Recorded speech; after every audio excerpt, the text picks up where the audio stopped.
Hello guys, السلام علیکم۔ امید ہے آپ سب لوگ خیریت سے ہوں گے۔ کافی ٹائم بعد ویڈیو اپلوڈ کر رہا ہوں کیونکہ میں کافی بزی تھا اپنے نیو چینل کے ساتھ۔ تو سب کے پیار کا اور سپورٹ کا بے حد شکریہ۔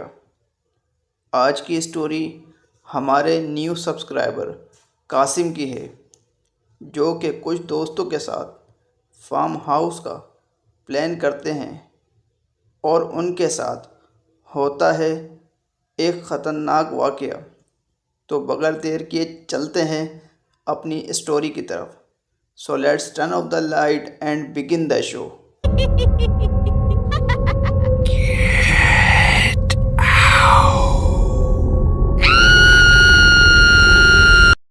میں نے اور میرے کچھ دوستوں نے گھومنے کا ارادہ کیا، مگر اس وقت ہم نے یہ پلان کسی وجہ سے کینسل کر دیا، کیونکہ کچھ دوستوں کو فارم ہاؤس جانا تھا۔ تو یوں فارم ہاؤس جانے والے لوگ زیادہ تھے، جس کی وجہ سے فارم ہاؤس جانے کا پلان اور دن مقرر ہو گیا۔ مقررہ دن سب دوست اکٹھے ہوئے اور فارم ہاؤس کے لیے نکل گئے۔ وہاں پہنچتے پہنچتے شام ہو گئی تھی۔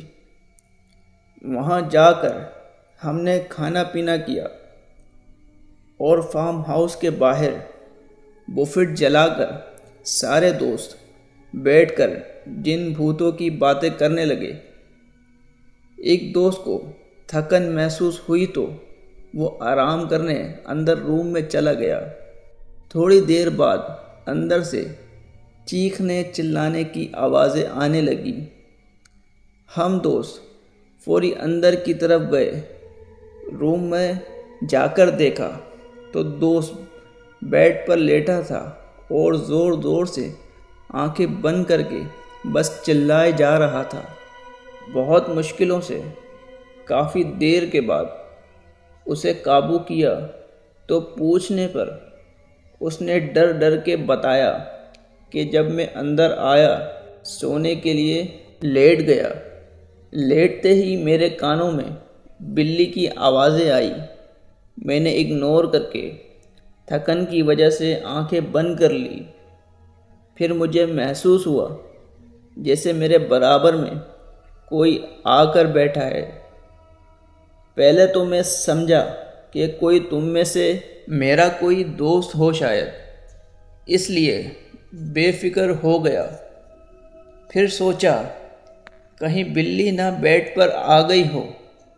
جو ہی میں نے آنکھیں کھول کر اس جانب کروٹ لی تو دیکھا کہ ایک خوفناک چہرے والی عورت، جس کی آنکھیں اندھیرے میں بھی سفید بلب کی طرح چمک رہی ہیں، میرے برابر میں ہی لیٹی ہے، جسے میں اپنا کوئی دوست یا بلی سمجھ رہا تھا۔ وہ کوئی خوفناک مخلوق۔ یہ دیکھ کر میرے رونگٹے کھڑے ہو گئے اور آواز اندر ہی دب گئی۔ میرے دیکھتے ہی وہ خوفناک چڑیل نما مخلوق مجھ پہ جھپٹ پڑی۔ مجھے اپنی خوراک سمجھ کر مجھے بری طرح چاٹنے لگی۔ اس وقت میری حالت بہت ہی بری تھی۔ مجھے سلیپ پیرالائز ہو چکا تھا۔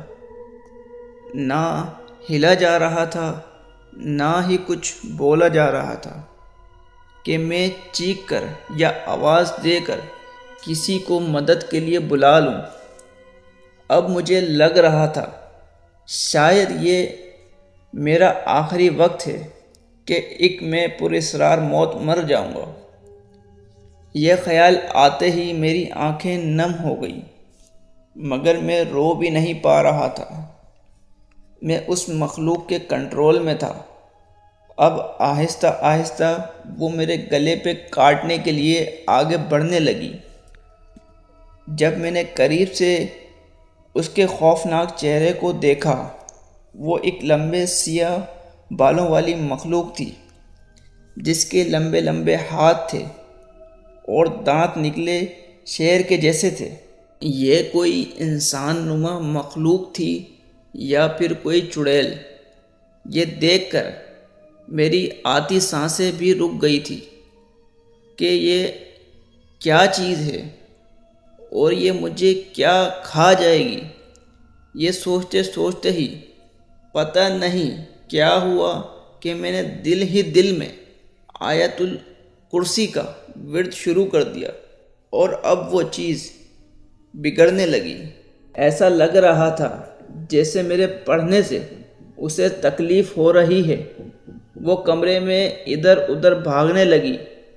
میں نے پڑھنا نہیں چھوڑا اور وہ اسی طرح تکلیف میں ادھر سے ادھر تکلیف میں دوڑنے لگی۔ دیکھتے ہی دیکھتے غائب ہو گئی۔ اس کے جاتے ہی میرے جسم اور زبان میں حرکت آنے لگی۔ میں نے پوری جان اکٹھا کر کے چلانا شروع کر دیا۔ یہ سنتے ہی کچھ دوست سمجھے کہ یہ کچھ بھی کہانی بنا رہا ہے ہمیں ڈرانے کے لیے، مگر جب ہماری نظر اس کے کالر پہ گردن پر گئی، ہم نے دیکھا وہاں واقعی اس کی گردن پہ خون کے ناخن اور تازے زخم موجود ہیں۔ یہ دیکھ کر اب سب کو یقین آ گیا تھا۔ ہم نے وہاں ٹھہرنا مناسب نہیں سمجھا اور وہاں سے نکلنے میں ہی بھلائی سمجھی، اور اسی وقت واپسی کا ارادہ کیا اور گھر آ کر سکون کا سانس لیا۔ آج بھی وہ دوست اکیلے اندھیرے کمرے میں جانے سے اور سونے سے ڈرتا ہے۔ تو آج کی ہماری اسٹوری یہیں پہ اینڈ ہوتی ہے۔ امید ہے آپ سب کو آج کی ہماری یہ ریئل اسٹوری پسند آئی ہوگی۔ اگر آپ کو پسند آئی ہے تو اس ویڈیو کو لائک کریں اور کمنٹ سیکشن میں ضرور بتائیے گا کیا ہمیں ایسی جگہوں پر ایسے اکیلے جانا چاہیے، دوستوں کو اکیلا چھوڑنا چاہیے یا نہیں۔ اور اگر آپ بھی اپنی کوئی ایسی اسٹوری ہم سے شیئر کرنا چاہتے ہیں تو ہمیں انسٹاگرام پر ڈی ایم کریں یا FB پر ہم سے کانٹیکٹ کریں، اور ہمیں یوٹیوب پر لازمی سبسکرائب کر لیں تاکہ آپ کو آنے والی ویڈیوز سب سے پہلے مل سکیں۔ تب تک کے لیے اپنا بہت سارا خیال رکھیے گا اور اسٹے ٹیون ود اس۔